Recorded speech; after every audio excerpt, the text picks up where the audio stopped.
You set your alarm for 7 a.m., but somehow your eyes open at 6:55, exactly 5 minutes before. How did your brain know? This isn't random. It's not a coincidence. Your brain is actually doing something incredible while you sleep, and we're about to explain exactly what. Fact 1. Your brain has an internal clock called your circadian rhythm. It tracks time constantly, even when you're asleep.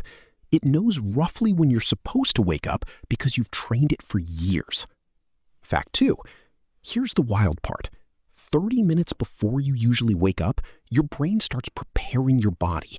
It releases stress hormones like cortisol. Your heart rate goes up. Your body temperature rises. You're getting ready to wake up before you even know it.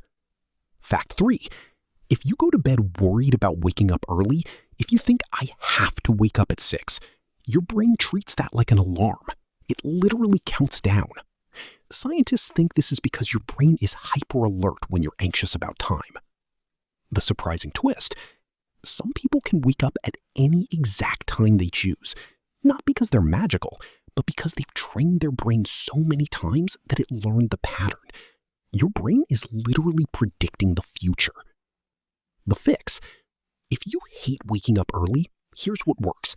Set the same wake-up time every single day, even weekends. Your brain learns the pattern faster. After 2 weeks, you'll notice you're waking up before the alarm consistently. The ending? Your brain isn't magic. It's just smarter than you thought. Now you know. What should we explain next? Drop it in the comments below.